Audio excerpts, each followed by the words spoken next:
Χριστός Ανέστη, αγαπητοί αδερφοί εν Χριστώ. Σήμερα θα μιλήσουμε για τη δημιουργία του ανθρώπου. Ο άνθρωπος γενικώς ως δημιούργημα. Στο έργο της Θείας Δημιουργίας και στο κέντρο του, ως κρίκος που συνδέει το υλικό και πνευματικό κόσμο, στέκεται ο άνθρωπος. Αυτός αποτελεί την κατεκλίδα και το επιστέγασμα των θείων δημιουργημάτων και την κορονίδα της επίγειας δημιουργίας. Έτσι ο άνθρωπος με το σώμα του, που είναι γήινο και υλικό, συνδέεται με τον φυσικό κόσμο και ως δημιούργημα ανοίγει σε αυτόν. Με την ψυχή του όμως και το πνεύμα του, το ευγενέστερο αυτό στοιχείο του, που ως αξία δεν συγκρίνεται με το σώμα, συνδέεται με το πνευματικό κόσμο και ανήκει κυρίως σε αυτόν.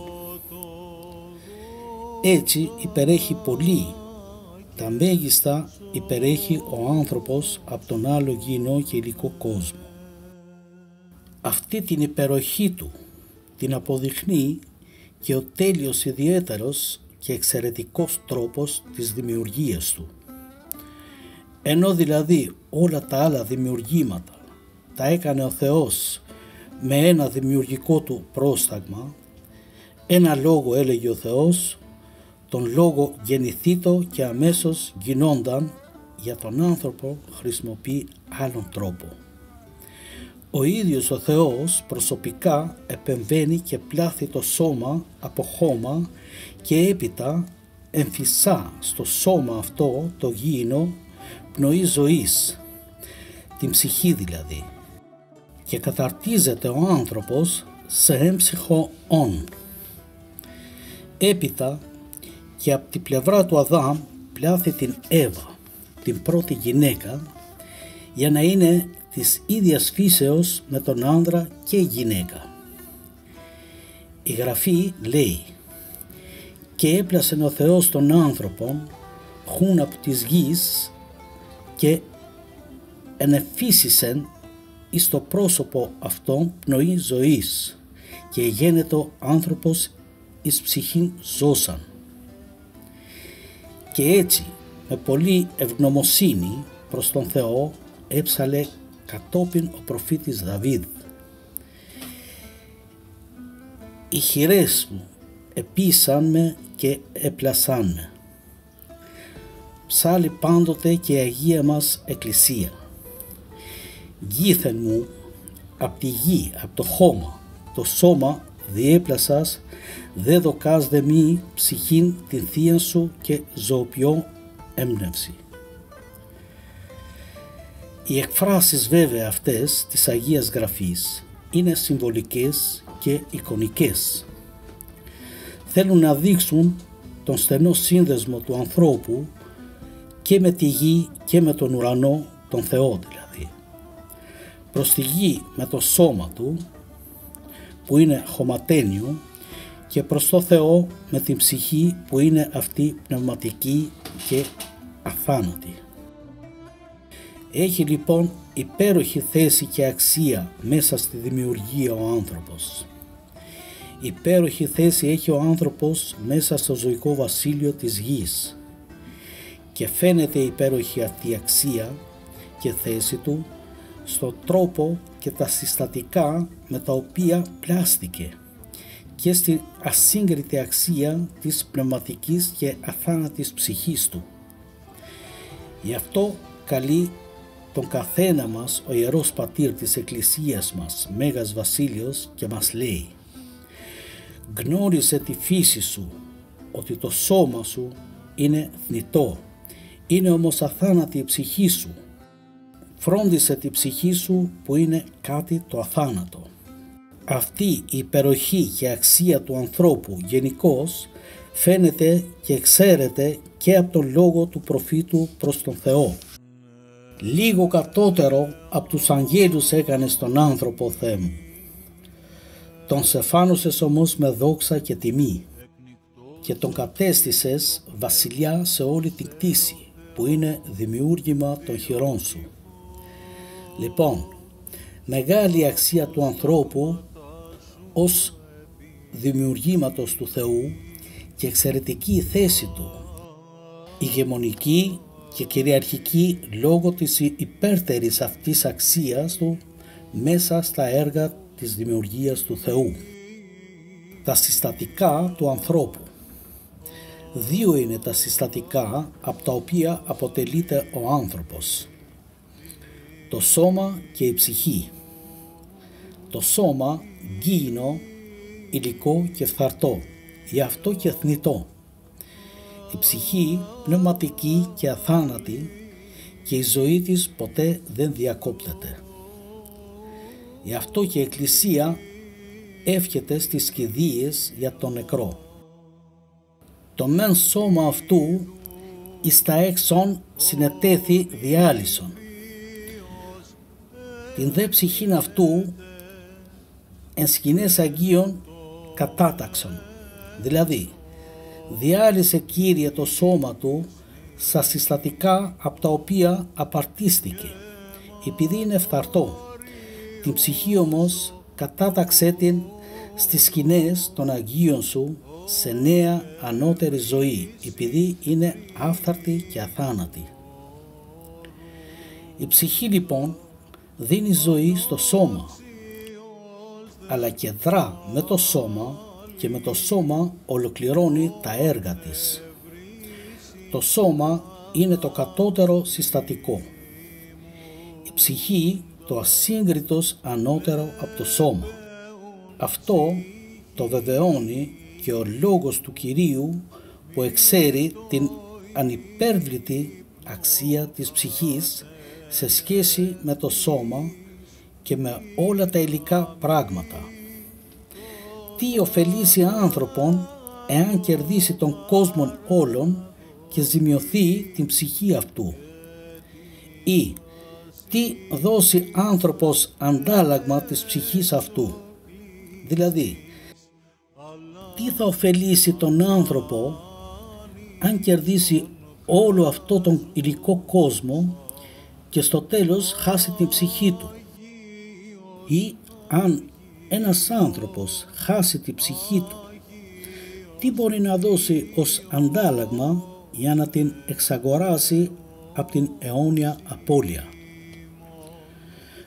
Παρόλα αυτά όμως, το σώμα, μολονότι είναι υλικό και φθαρτό, προσλαμβάνει υπέροχη αξία στο χριστιανισμό, αφού γίνεται ναός του Αγίου Πνεύματος και φυλάσσεται εις Ανάσταση και ζωήν αιώνιον, όταν κατά την εξανάσταση θα ενωθεί πάλι με την αθάνατη ψυχή του. Γι' αυτό λέει ο Απόστολος: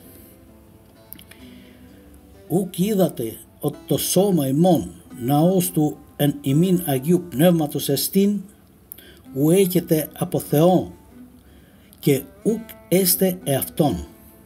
Δηλαδή, δεν ξέρετε ότι το σώμα σας είναι ναός του Αγίου Πνεύματος, το οποίο κατοικεί μέσα σας και το έχετε λάβει από τον Θεό και συνεπώς δεν ανήκετε στον εαυτό σας.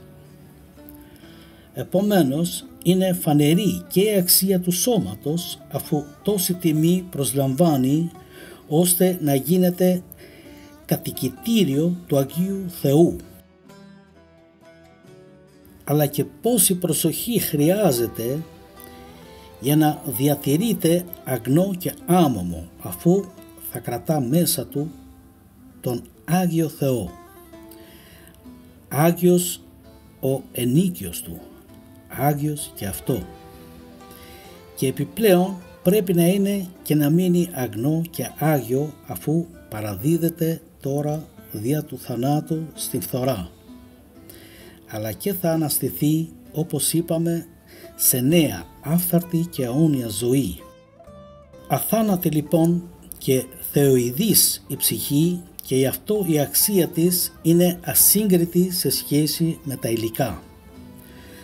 Αλλά είναι μέγιστη η αξία και του σώματος, αφού και αυτό εξαγοράζεται από το Πνεύμα του Θεού και γίνεται ναός του Αγίου Πνεύματος. Δέχεται σώμα και αίμα Χριστού και φυλάζεται εις Ανάστασιν και αιώνιαν ζωήν, σύμφωνα και με την ομολογία της πίστεώς μας. Προσδοκώ Ανάσταση νεκρών και ζωήν του μέλλοντος αιώνος.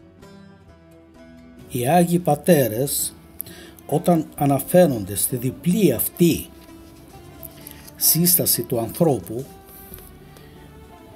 εξέρουν την αξία και των δύο. Λέει σχετικά ο Άγιος Κύριλλος Ιεροσολύμων: «Γνώριζε, άνθρωπε, ποιος είσαι, διότι σε κατέστησε ο Θεός διπλός στη φύση σου, καθώς αποτελείσαι και από ψυχή και από σώμα». Και ο Μέγας Αθανάσιος εξηγεί: «Δεν είναι η ψυχή που πεθαίνει, αλλά επειδή η ψυχή από το σώμα φεύγει, γι' αυτό πεθαίνει ο άνθρωπος. Η αξία της ψυχής επομένως είναι και υπέρτερη και μόνιμη». Ο Γρηγόριος ο Θεολόγος πάλι τονίζει ότι ο Θεός δημιούργησε τον άνθρωπο ως μία ζωντανή ύπαρξη που προέρχεται όμως και από την αόρατη και από την ορατή φύση. Από την ύλη ο Θεός πήρε το σώμα, ενώ μεταγίζοντας μέσα της τη δική του πνοή, του χάρισε την νοερά ψυχή. Ο Μέγας Βασίλειος χαρακτηρίζει τον άνθρωπο σύνθετο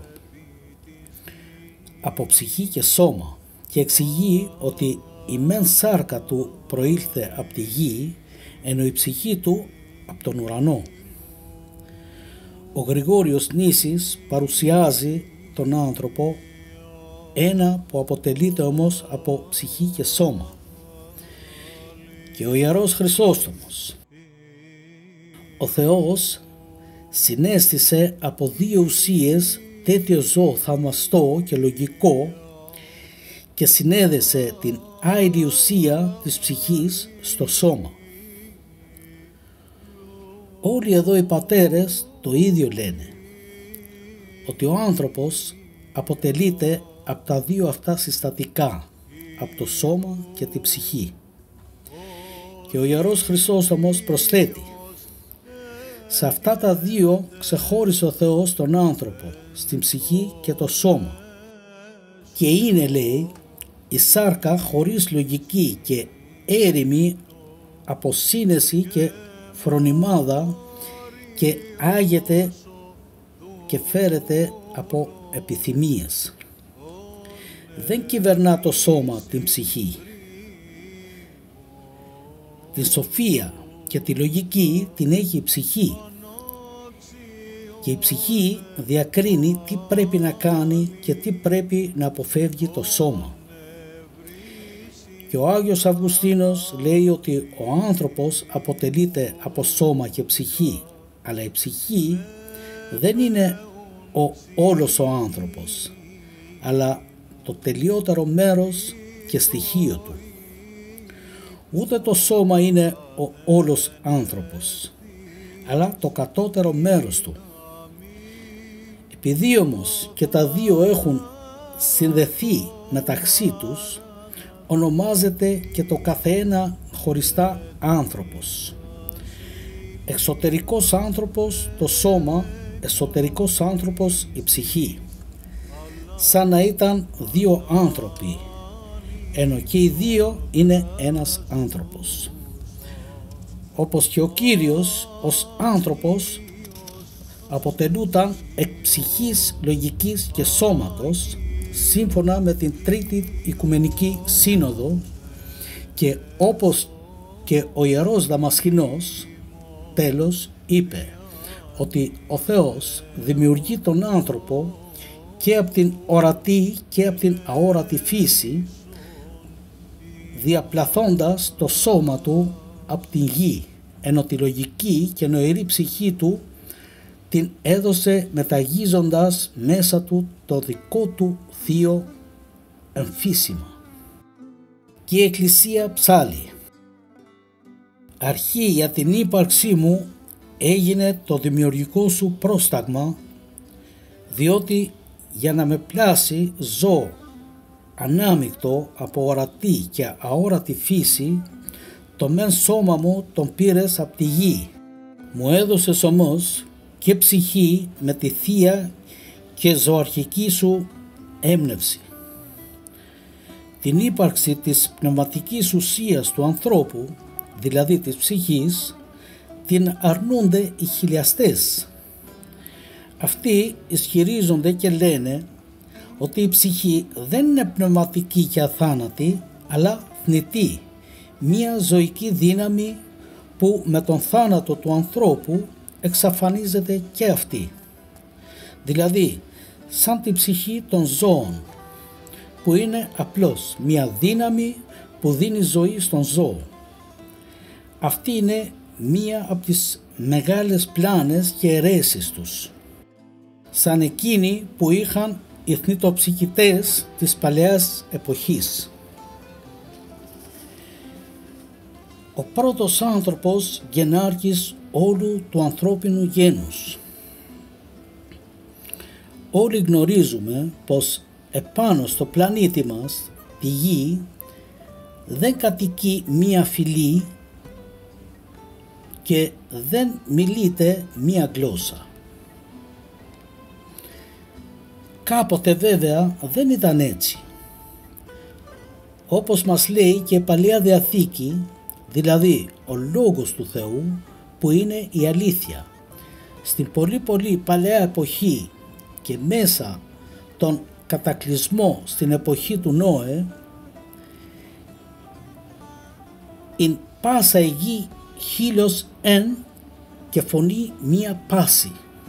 Δηλαδή, σε όλη τη γη υπήρχε ένα γένος ανθρώπων και όλοι οι άνθρωποι μιλούσαν μία και την ίδια γλώσσα.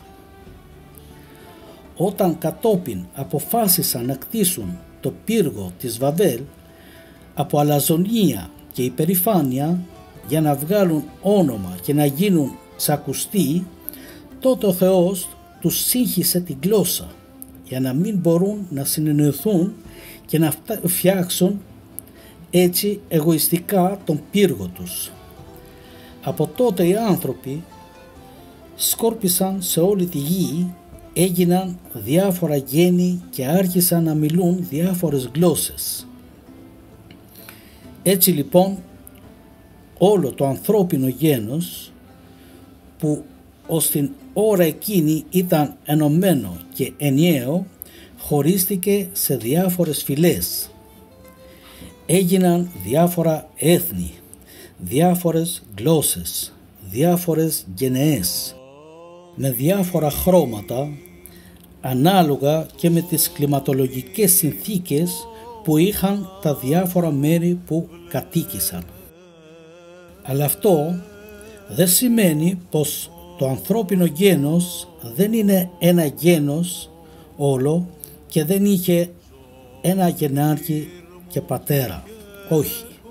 Όλοι οι άνθρωποι, λευκοί και μαύροι, μελαμψοί και ερυθρόδερμοι και κίτρινοι, Ασιάτες και Ευρωπαίοι και Αφρικανοί και Αμερικάνοι, αποτελούν ένα ανθρώπινο γένος και έχουν ένα κοινό γενάρχη και πατέρα, τον πρώτο άνθρωπο, τον Αδάμ, και από αυτόν ή μάλλον από το πρώτο ανδρόγυνο, τον Αδάμ και την Εύα, κατάγονται όλοι οι άνθρωποι όλων των εποχών και γενεών και όλων των φυλών και γλωσσών. Αυτό που είναι μια μεγάλη αλήθεια της Αγίας μας πίστεως, το λέει ρητός και σαφώς και ο Απόστολος Παύλος. Λέει, και είναι γραμμένο στο Ιερό Βιβλίο των Πράξεων, ότι ο Θεός επίησεν εξ ενός αίματος παν έθνος ανθρώπων κατοικήν επί παν των πρόσωπων της γης. Δηλαδή, δημιούργησε από ένα αίμα και από τον ίδιο πρωτόπλαστο ζευγάρι όλα τα έθνη των ανθρώπων για να κατοικούν σε όλη την επιφάνεια της γης. Από το ίδιο αίμα όλοι οι άνθρωποι και όλα τα έθνη, επομένως και από τον ίδιο γεννάρχη και πατέρα. Η προέλευση της ψυχής του ανθρώπου. Από όσα είπαμε έως τώρα, κατανοείται από όλους μας η προέλευση του σώματος του ανθρώπου. Η μία σάρκα γεννά την άλλη, το ένα σώμα τον άλλο. Το σώμα που έχει ο πατέρας το έχει και το παιδί, υλικό και σαρκικό.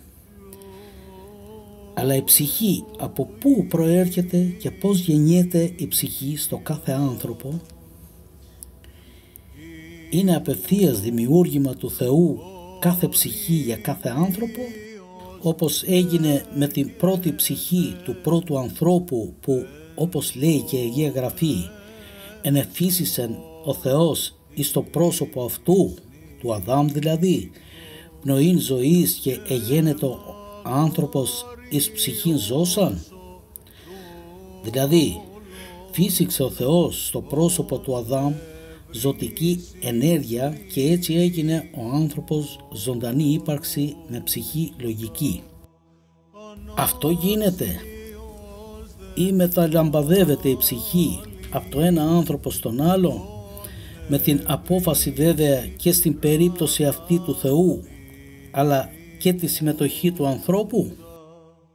Το γεγονός αυτό είναι μυστήριο και εξήγηση δεν μπορούμε να δώσουμε. Μάλλον το δεύτερο πρέπει να συμβαίνει. Το πνεύμα, ο Θεός δηλαδή, να δημιουργεί το πνεύμα, τη ψυχή με τη συμβουλή και συνεργασία των ανθρώπων, των γονέων. Έτσι εξηγείται και η κληρονομικότητα του προπατορικού αμαρτήματος, για την οποία θα μιλήσουμε παρακάτω. Και έτσι πρέπει να συμβαίνει, διότι από αρρωστημένη ρίζα, αρρωστημένο δέντρο και αρρωστημένη κλάδη και καρποί παράγονται. Προκαταβολικώς μπορούμε εδώ να πούμε πως όπως συνέβη με την μετάδοση ψυχής από το ένα άνθρωπο στον άλλον, με την αμαρτία και την ενοχή της, αφού αμάρτησε ο γεννάρχης και μόλυνε όλο τον εαυτό του, παρομοίως και η σωτηρία του αμαρτωλού μεταδίδεται από τον ένα και μοναδικό σωτήρα, τον Χριστό, τον πνευματικό γεννάρχη, με μία μεγάλη διαφορά, ότι ο κάθε άνθρωπος άθελά του και χωρίς να έχει συνείδηση σε αυτό, παίρνει την αμαρτία και ενοχή από τον γεννήτορα του άνθρωπο. Ο χριστιανός όμως αντλεί τη σωτηρία του από τον Χριστό, αφού το θελήσει και αφού με όλη του τη ψυχή πιστεύει και αγαπάει τον Χριστό. Έτσι ο πρώτος γεννάρχης, ο Αδάμ, ως σαρκικός και αμαρτωλός, καθιστά και όλο το γένος του σαρκικού και αμαρτωλού, αφού αμαρτωλός αμαρτωλό γεννά. Ο δεύτερος γεννάρχης, ο Ιησούς Χριστός, ως πνευματικός και Άγιος και πηγή αγιοσύνης, καθιστά και το γένος του, τους χριστιανούς του, αγίους και πνευματικούς. Όσοι τον πιστεύουν ολόψυχα και με όλη τους τη θέληση τον ακολουθούν και με τη θεία του χάρη αναγεννούνται στη νέα του πνεύματος ζωή, γίνονται και αυτοί κατά λόγω πνευματικής κληρονομίας, πνευματικοί και άγιοι. Αυτή είναι η διδασκαλία του Απόστολου Παύλου, επομένως το ιερό δόγμα και η αγία αλήθεια της Εκκλησίας μας. Και λέει αυτό αντίστροφα τώρα, ότι όπως όλοι οι αμαρτωλοί ένα γεννάρχη έχουν, τον πρώτο Αδάμ, ένα γεννάρχη έχουν και όλοι οι πνευματικοί άνθρωποι τον δεύτερο Αδάμ, τον Κύριο Ιησού Χριστό. Λέει ο Απόστολος στη Α Κορινθίους. Έγινε ο πρώτος άνθρωπος, ο Αδάμ, ζωντανή ύπαρξη αφού εμψυχώθηκε με ψυχή ζωντανή που δίνει ζωή και στο σώμα. Ο έσχατος Αδάμ, ο Κύριος δηλαδή, ο οποίος δέχθηκε όλη την κατοίκηση του Αγίου Πνεύματος, υπήρξε γεμάτος Άγιο Πνεύμα που μεταδίδει ζωή πνευματική. Ο πρώτος άνθρωπος πλάστηκε από τη γη χωματένιος. Ο δεύτερος άνθρωπος είναι ο Κύριος, ο οποίος κατέβηκε από τον ουρανό και μαζί με τη θεία του φύση προσέλαβε και την ανθρώπινη. Όπως ήταν ο Αδάμ, δηλαδή φθαρτός και θνητός, τέτοιος είναι και οι χωματένιοι που κατάγονται από αυτόν. Και όπως είναι ο επουράνιος Κύριος, δηλαδή άφθαρτος και ένδοξος, τέτοιοι θα είναι και οι άνθρωποι που αναγεννούνται από αυτόν και γίνονται επουράνιοι. Και όπως φορέσαμε σαν ρούχο την ομοιότητα του χωματένιου, δηλαδή την φθορά και τον θάνατό του, έτσι θα φορέσουμε και την ομοιότητα του επουράνιου, δηλαδή την Ανάσταση, την αυθαρσία και την αθανασία του. Τόσα για σήμερα, αγαπητοί αδερφοί εν Χριστώ. Θα συνεχίζουμε το ίδιο θέμα στο επόμενο αούντιο. Σας εύχομαι μια καλή συνέχεια, καλή αντάμωση στα επόμενα αούντιο και Χριστός Ανέστη.